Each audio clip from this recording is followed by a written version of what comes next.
Assalamu alaikum. Peace to you all. My name is Saba Ahmed. I'm a law student at American University. I am here to ask you a simple question. I know that we portray Islam and all Muslims as bad, but there's 1.8 billion Muslim followers of Islam. We have 8 million plus Muslim Americans in this country, and I don't see them represented here. But my question is, how can we fight an ideological war with weapons? How can we ever end this war? The jihadist ideology that you talk about, it's an ideology.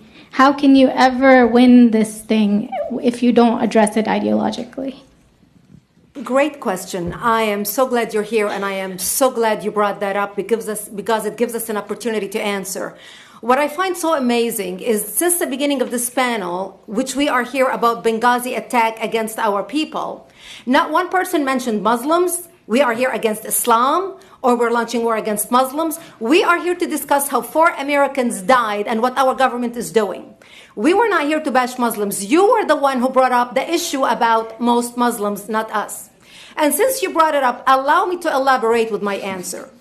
There are 1.2 billion Muslims in the world today. Of course, not all of them are radicals. The majority of them are peaceful people. The radicals are estimated to be between 15 to 25%, according to all intelligence services around the world. That leaves 75% of them peaceful people.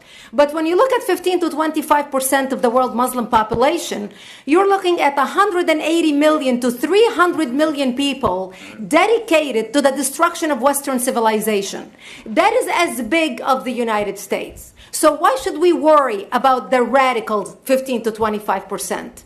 Because it is the radicals that kill. Because it is the radicals that behead and massacre. When you look throughout history, when you look at all the lessons of history, most Germans were peaceful. Yet the Nazis drove the agenda. And as a result, 60 million people died. Almost 14 million in concentration camps. 6 million were Jews. The peaceful majority were irrelevant. When you look at Russia, most Russians were peaceful as well. Yet the Russians were able to kill 20 million people. The peaceful majority were irrelevant. When you look at China, for example, most Chinese were peaceful as well. Yet the Chinese were able to kill 70 million people. The peaceful majority were irrelevant. When you look at Japan prior to World War II, most Japanese were peaceful as well. Yet Japan was able to butcher its way across Southeast Asia, killing 12 million people, mostly killed with bayonets and shovels. The peaceful majority were irrelevant. On September 11th in the United States, we had 2.3 million Arab Muslims living in the United States. It took 19 hijackers, 19 radicals to bring America down to its knees, destroy the World Trade Center, attack the Pentagon, and kill almost 3,000 Americans that day. The peaceful majority were irrelevant. So for all our powers of reasons and us talking about moderate and peaceful Muslims, I'm glad you're here. But where are the others speaking out? And since you are the only Muslim representative,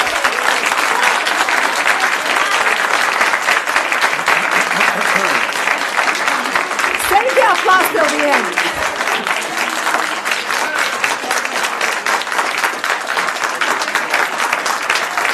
Thank you. Thank you. And since you're the only Muslim representative in here, you took the limelight instead of speaking about why our government, and I assume, are you an American? You're an American citizen. So as an American citizen, you sat in this room, and instead of standing up and saying a question or asking something about our 4 Americans that died and what our government is doing to correct the problem, you stood there to make a point about peaceful, moderate Muslims. I wish you brought 10 with you to question about how we can hold our government responsible. It is time we take political correctness and throw it in the garbage where it belongs and stop calling it fair.